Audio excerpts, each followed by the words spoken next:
Walking a cat is always a little difficult. Part of the problem is when the day is nice, there are a lot of doggies out there.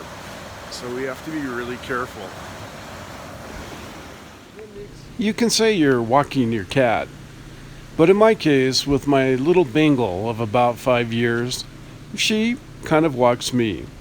And about the best I can hope for is to discourage a direction and yank on her a little bit, and then sometimes she'll come the direction I want her to come. This is a long way from our first day of walking, in which she just sat down, and she wouldn't go anywhere. Now, Bengals, probably just like any other cat, can be spooked easily. And so you want to keep a real firm control of the leash, because otherwise she's going to take off in a panic, and maybe she'll do something she shouldn't do, like run into traffic. Come on, Nix. Nix has no world experience with some things, sweetie. like traffic and dogs. And so she's not afraid of either one. And that's something that's a real concern. Something I have to watch out for at all times. Part of the problem with cats is that they're not going to go exactly like a dog. You can say heel all you want, and probably the cat is not going to heel. So you got to be really patient and let the cat do a little bit of the walking. Initially, when you start with a cat, they usually sit down and refuse to move. But eventually, they decide they want to go explore, and that's your opportunity.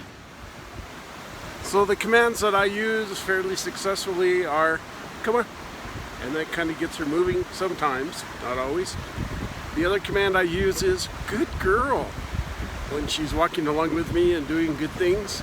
And the other command I use is, no, no. And that one is usually ignored. Come on, Nix. Good girl. Come on. Come on, Nix.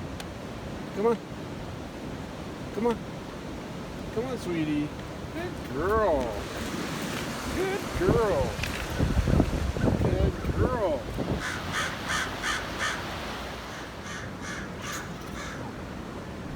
Bengals use a hunting chatter and a trill like this one. They're both pretty rare to catch on tape.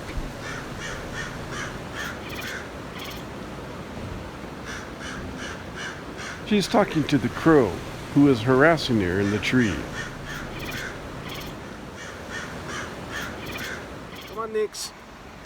Come on. Come on, sweetie. Come on, Nix.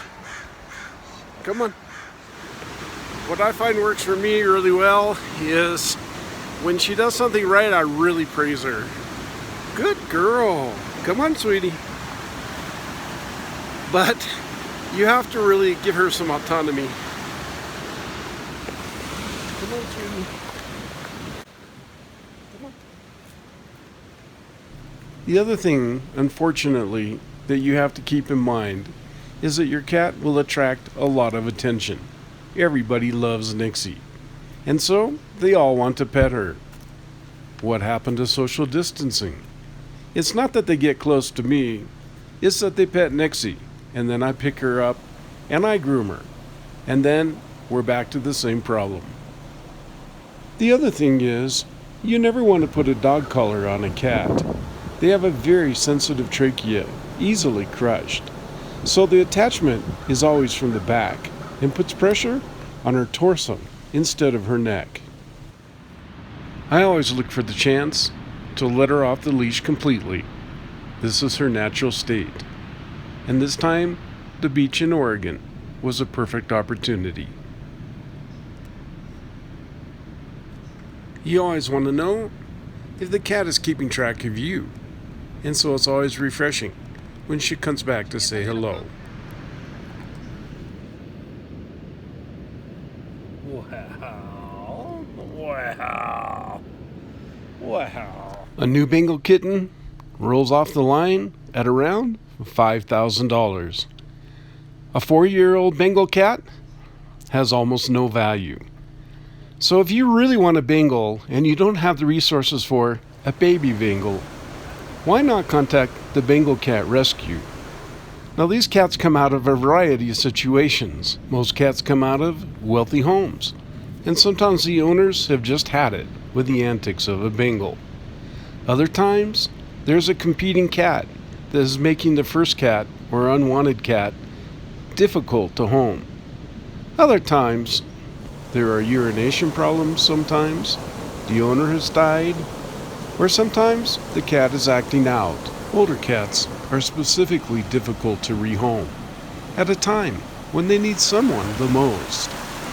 No matter the cause, I'm sure some of you would give them good homes, and I'll put the link for the Bengal Cat Rescue below.